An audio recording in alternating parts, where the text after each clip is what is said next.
नमस्कार, nishamodulika.com में आपका स्वागत है। आज हम पत्ता गोभी के स्टफ्ड पराठे बनाएंगे। बहुत ही टेस्टी पराठे बनते हैं। इन्हें सुबह नाश्ते में या शाम को डिनर में गर्मा गर्म बनाकर परोस सकते हैं। तो आइए शुरू करते हैं। सबसे पहले हम आटा गूँथ कर तैयार करेंगे। हमने 2 कप आटा लिया है। आधा छोटी चम्मच नमक डालेंगे और 2 छोटे चम्मच तेल डाल देंगे। मिला लेंगे। थोड़ा थोड़ा पानी डालते हुए पराठों के लिए सॉफ्ट डो लगाकर तैयार करेंगे।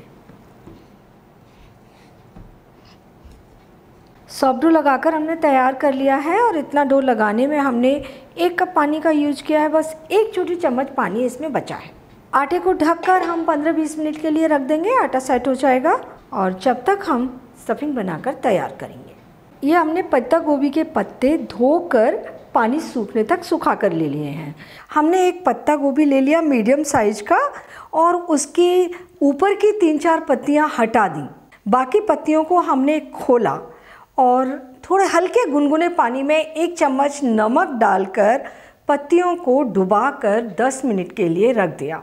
इसके बाद नमक के पानी से पत्तियों को निकालकर अच्छे साफ पानी में पत्तियों को धोकर और छलनी वाली बास्केट में रख दिया ताकि सारा पानी निकल गया। बास्केट में रख लिए, पानी सूखने तक सुखा लिए। काटने के लिए हम थोड़े से पत्तों का बंच बना लेंगे और इन्हें हम पतला पतला काटेंगे।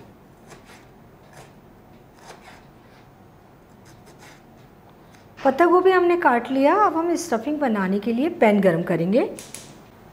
2 छोटे चम्मच तेल डालेंगे और गरम होने देंगे। गरम तेल में 1/4 छोटी चम्मच जीरा डालेंगे। गैस धीमी रखेंगे ताकि मसाले जले ना। जीरा भुनने के बाद आधा छोटी चम्मच अदरक का पेस्ट, 2 हरी मिर्च बारीक कटे हुए, आधा छोटी चम्मच धनिया पाउडर, 1/4 छोटी चम्मच लाल मिर्च पाउडर। मिर्च आप अपनी पसंद के अनुसार कम ज़्यादा कर सकते हैं। मसालों को हल्का सा भूनेंगे और अब कटे हुए पत्ता गोभी, आधा छोटी चम्मच नमक डालेंगे। मसालों को मिलाते हुए इसे 2 मिनट पकाएंगे।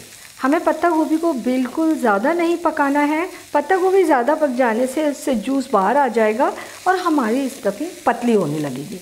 तो बस हमें इसे क्रंची ही रखना है। थोड़ा सा हरा धनिया डाल देंगे और अब हम इसे चलाते हुए 1-2 मिनट पका लेंगे। सारी चीज़ें अच्छे तरीके से मिल गई हैं। स्टफिंग तैयार हो गई है। 20 मिनट हो गए हैं। हमारा आटा भी सेट होकर तैयार है। हाथ को चिकना करेंगे और आटे को थोड़ा सा मसल लेंगे और अब पराठे बनाने के लिए तवा गरम करेंगे। आटे से थोड़ा सा आटा निकालेंगे। पराठे अपनी पसंद के अनुसार थोड़े छोटे या थोड़े बड़े बनाए जा सकते हैं और गोल लोई बनाकर तैयार करेंगे। इसे हम सूखे आटे में लपेटेंगे और 6-7 इंच के व्यास में पतला बेलेंगे। इसके ऊपर हम थोड़ा सा तेल डालेंगे और चारों ओर फैला देंगे। थोड़ी सी स्टफिंग रखेंगे और पतला पतला फैलाएंगे इसे। स्टफिंग थोड़ी सी कम ज़्यादा डाली जा सकती है लेकिन बहुत ज़्यादा नहीं डालेंगे। अगर स्टफिंग बहुत ज़्यादा होगी तो पराठे फट जाएंगे। हम इसको चौकोर बना रहे हैं तो इस तरीके से दोनों साइड से मोड़ लेंगे। थोड़ा सा तेल लगा लेंगे। अब हम फिर से दोनों साइड से चौकोर करते हुए इसे मोड़ेंगे। यह हमारी चौकोर लोई स्टफिंग होकर तैयार हो गई। अब हम इसे सूखे आटे में लपेटेंगे। एक्स्ट्रा आटा झड़ा देंगे। इस तरीके से पहले हम उंगली से इसे चारों ओर से दबा देंगे ताकि स्टफिंग एक जैसी फैल जाए। अब हम इसे हल्के हाथ से चौकोर शेप देते हुए मोटा पराठा बेलकर तैयार करेंगे। तवा गरम है। थोड़ा सा तेल डालेंगे और चारों ओर फैला देंगे और इसे सेकने के लिए तवे पर डालेंगे। पराठे को हल्का सा नीचे की ओर से सिकने देंगे और तब तक हम दूसरा पराठा बिल्कुल इसी तरीके से बेलकर तैयार करेंगे। पराठा ऊपर से थोड़ा सा डार्क हो गया है।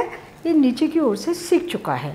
इसे हम पलट देंगे और दूसरी ओर हल्की चित्ती आने तक सिकने देंगे। पराठा दूसरी ओर से भी थोड़ा सा सिक गया है। हम इसके पहले साइड पर थोड़ा तेल डालेंगे और चारों ओर फैला देंगे। पराठे घी से भी बनाए जा सकते हैं। पलट देंगे। इस ओर भी हम थोड़ा तेल डालेंगे और चारों ओर फैला देंगे। इस तरह से हल्का हल्का दबाव देते हुए दोनों ओर अच्छी गोल्डन चित्ती आने तक सेकेंगे। पराठे के ऊपर दोनों ओर अच्छी चित्ती दिखाई दे रही है। पराठा सिक चुका है। हम इसे उतारकर प्लेट पर रखी हुई प्याली पर रख लेंगे और सारे पराठे इसी तरीके से बनाकर तैयार करेंगे। ये पराठे हमने सेक कर तैयार कर लिए और इतने आटे से 6-7 पराठे बनकर तैयार हो जाएंगे। गर्मा गर्म टेस्टी पत्ता गोभी के पराठे सर्व करने के लिए तैयार हैं। इन्हें दही, चटनी, अचार या अपनी किसी भी मनपसंद सब्जी के साथ में सर्व कर सकते हैं। बहुत अच्छे लगते हैं। तो आप इन्हें बनाइए, खाइए और अपने अनुभव nishamadulika.com पर शेयर कीजिए। एक बार फिर मिलते हैं एक नई रेसिपी के साथ और मेरे चैनल को सब्सक्राइब ज़रूर कीजिए।